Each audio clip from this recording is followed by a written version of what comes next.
Welcome back sa ating FB page na Free Reviewers with Leonalyn at sa ating YouTube channel na Solving Math with Leonalyn.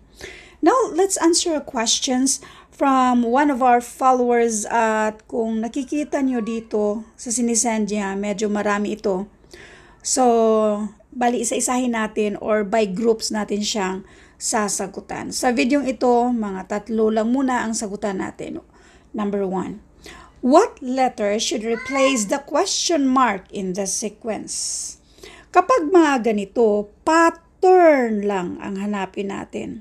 So, para lang din itong abstract or yung mga number sequence ang nandito lang ay letra. Ang M naging P, so ganito ang gagawin natin. Mayroon tayong background na miming. M, N, O, P. Anong next sa P? P, Q, R, S. S, T, U, bago naging V. Ulitin lang natin. Tingnan natin kung tagdalawa-dalawa ba dyan. M, N, O, P. Q, R, S, T, U, V. So, therefore, ito na yung pattern. Merong laktaw na dalawang mga letra na nandyan. So, therefore, ang sunod ay V, W, X, Y. Wala nang iba. Siguro meron lang typo error doon mismo kasi yung nandito ay mali yung sagot. So, malamang meron lang typo error. Meron din siyang explanation doon. Pero ang sagot talaga dito ay itong Y. Wala nang iba.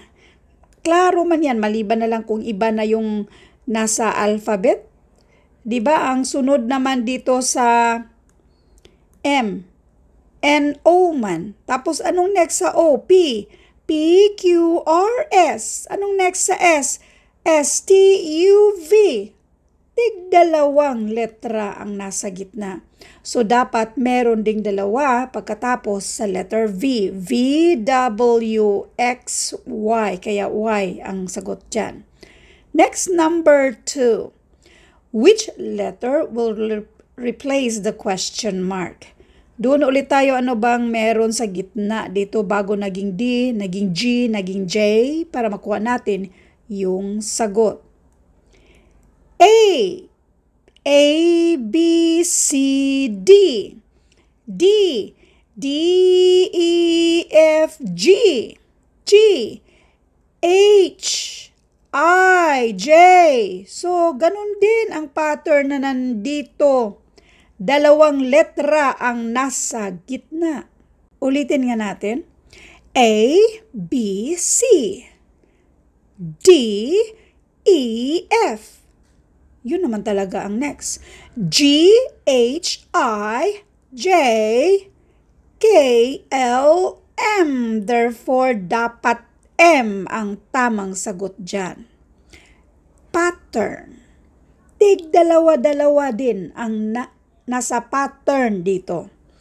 Next, number 3. Ito yung i-include din natin dito. If a cube has 6 faces, how many total corners, corner man, or vertices does it have? Yung vertices, halimbawa, may mga ganyan, ganyan, ganyan. Ito ba? Yung nasa dulo ba? Ganyan. Yan yun. Point ba? Yung corner.